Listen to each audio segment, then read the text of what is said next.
नमस्कार दोस्तों, जय श्री राधे कृष्णा।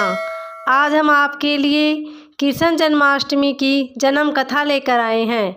कथा सुनने के बाद आप हमारे चैनल को सब्सक्राइब करें, बेल आइकन को प्रेस करें ताकि हमारी वीडियो की नोटिफिकेशन सबसे पहले आप तक पहुंचे। वीडियो को लाइक और शेयर ज़रूर करें। भाद्रपद कृष्ण अष्टमी को श्री कृष्ण जन्माष्टमी कहते हैं क्योंकि यह दिन भगवान श्री कृष्ण का जन्म दिवस माना जाता है। इसी तिथि की घनघोर अंधेरी रात में रोहिणी नक्षत्र में मथुरा के कारागार में वासुदेव की पत्नी देवकी के गर्भ से भगवान श्री कृष्ण का जन्म हुआ था। यह तिथि उसी शुभ घड़ी की याद दिलाती है और सारे देश में बड़ी धूमधाम से मनाई जाती है। द्वापर युग में भोजवंशी राजा उग्रसेन मथुरा में राज्य करता था। उसके आतताई पुत्र कंस ने उसे गद्दी से उतार दिया और स्वयं मथुरा का राजा बन बैठा। कंस की एक बहन देवकी थी जिसका विवाह वासुदेव नामक यदुवंशी सरकार से हुआ था। एक समय कंस अपनी बहन देवकी को उसकी ससुराल पहुंचाने जा रहा था। रास्ते में आकाशवाणी हुई, हे कंस, जिस देवकी को तू बड़े प्रेम से ले जा रहा है उसी में तेरा काल बसा है। इसी के गर्भ से उत्पन्न 8वां बालक तेरा वध करेगा। यह सुनकर कंस वासुदेव को मारने के लिए उद्यत हुआ।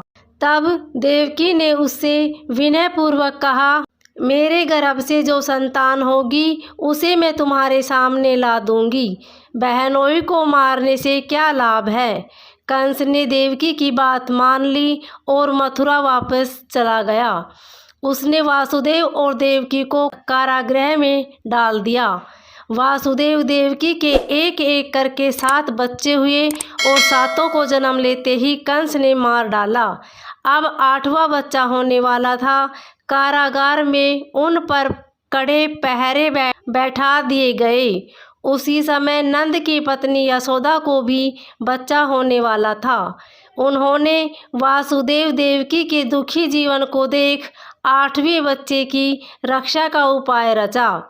जिस समय वासुदेव देवकी को पुत्र पैदा हुआ उसी समय संयोग से यशोदा के गर्भ से एक कन्या का जन्म हुआ जो और कुछ नहीं सिर्फ माया थी।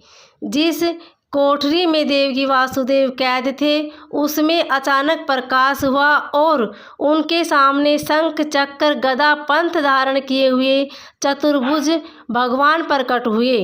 दोनों भगवान के चरणों में गिर पड़े। तब भगवान ने उनसे कहा, अब मैं पुनः नवजात शिशु का रूप धारण कर लेता हूँ।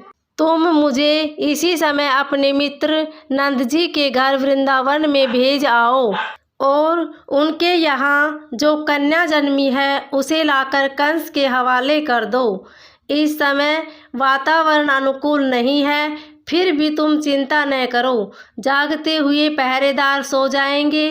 कारागृह के फाटक अपने आप खुल जाएंगे और उफनती अथवा यमुना तुमको पार जाने का मार्ग दे देगी। उसी समय वासुदेव नवजात शिशु रूप श्री कृष्ण को सूप में रखकर कारागृह से निकल पड़े और अथाय यमुना को पार कर नंद जी के घर पहुँचे।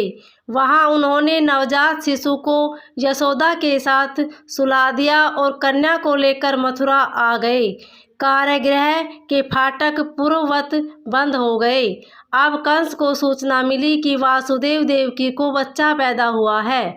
उसने बंदी गृह में जाकर देवकी के हाथ से नवजात कन्या को छीनकर पृथ्वी पर पटक देना चाहा, परंतु वह कन्या आकाश में उड़ गई और वहां से कहा, अरे मूर्ख, मुझे मारने से क्या होगा। तुझे मारने वाला तो वृंदावन में जा पहुंचा है। वह जल्द ही तुम्हें तेरे पापों का दंड देगा। यह है श्री कृष्ण जन्म की कथा। जय श्री राधे कृष्णा।